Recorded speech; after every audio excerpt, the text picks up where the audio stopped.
Apparently, it only rendered about half. I'm really struggling.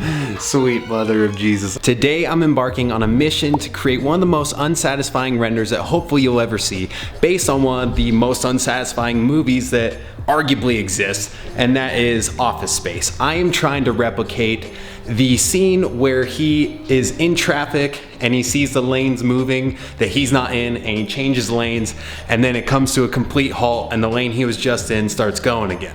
Now, I'm twofold inspired because I got that idea a couple weeks ago, but then one of my favorite YouTube channels ever, Corridor Crew, just created their own unsatisfying render challenge that they did amongst themselves, and I was like, you know what?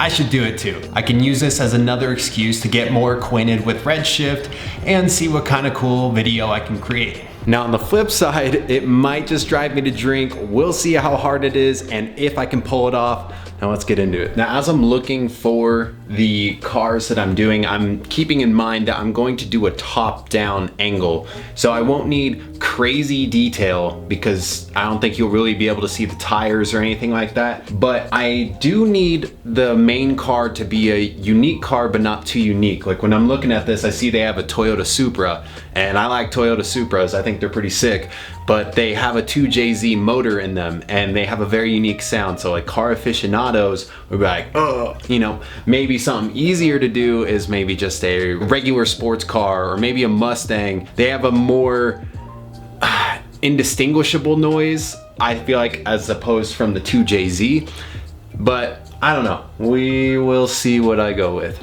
All right, so I went with the Mustang. Felt like that would be a pretty recognizable and easy to replicate sounding car. But basically I've got my scene set up. I did download a bridge and then I deleted all the parts of the bridge except for the road, and then I got a road texture, put it on there into the material, and now I'm starting to put in the cars. But let me show you something that drives me crazy about 3D models. So I keep running into this. I download a car. This car, I cannot get the freaking taillights to act separately. Let's just throw on this red car paint right there where the taillight's at. It'll just turn the entire thing that color. So that's cool. And they also have the windows on there as well, which is very frustrating. So I had to go through this entire list over here trying to guess which one is the windows, because they're not actually labeled. It just says Mazda Bod 14. This is what it's like to be a 3D artist. I'm still very new into this stuff. I think it's cool that I can make cool things, but it's a learning process. It's a massive undertaking, and I'm just trying to educate myself through YouTube and Skillshare and just practice. I wish I had more people in my life who were doing this stuff, because I actually have no one, because I can't bounce anything off of them. I can't pick their brain. I wish that I could spend a month minimum working at Corridor just to learn from them with this stuff, because I have so many questions I would love to ask.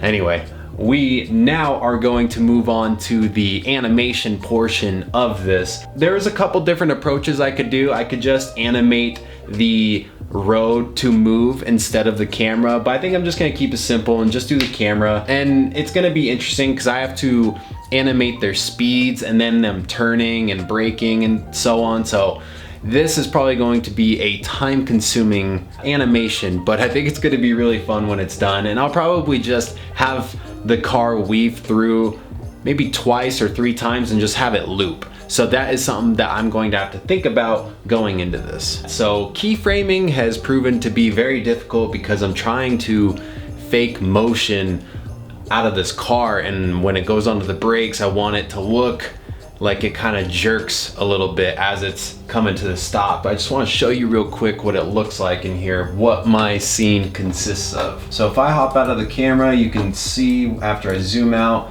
that we seriously just have a road and some cars that move. Also, I was able to make it perfectly loop, basically just by lining up the lines on the road and exactly where the cars were. So when I go from the first frame to the last frame, you can see they look pretty much identical and the cars are in the exact same place. The only thing that's changing is the fact that the road texture looks different, but I don't think you'll be able to notice that, fingers crossed. And hey, if you do, then it's more unsatisfying.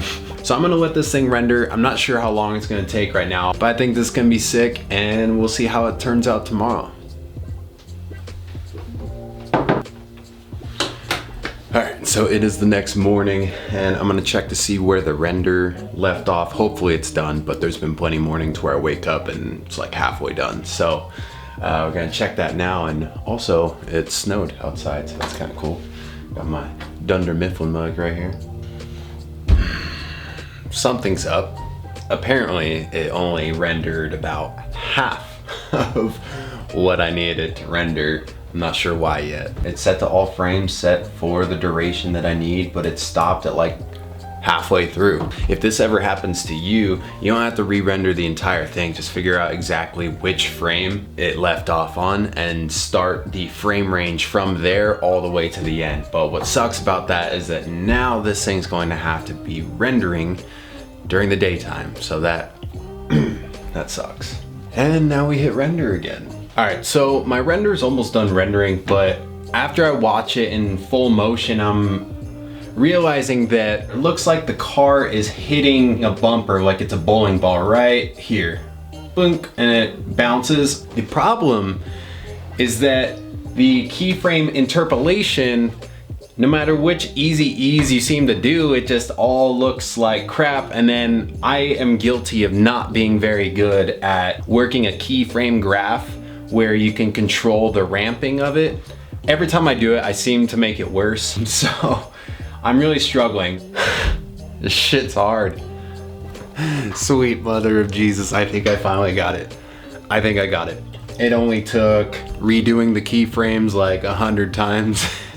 I don't know if I'll ever get it 100% perfect, but like right now I'd say it's like 90% perfect. As the corridor crew would say, a little jank is probably okay. Render, take 3. All right, it is finally done rendering. It took so long that I had time to shave and do everything else. Now I'm gonna open up an After Effects just so I can export it, and then I'll put it in Premiere. Normally I will add some other types of effects in After Effects if I need to, and if I need to, I'll do some color grading in there as well. But if I don't have to do the color grading in After Effects, I prefer to do it in Adobe Premiere, and then I'm gonna do the sound design after that. So I'm very excited to see how it looks once it's all done, and then on my phone. I hope you guys are excited too.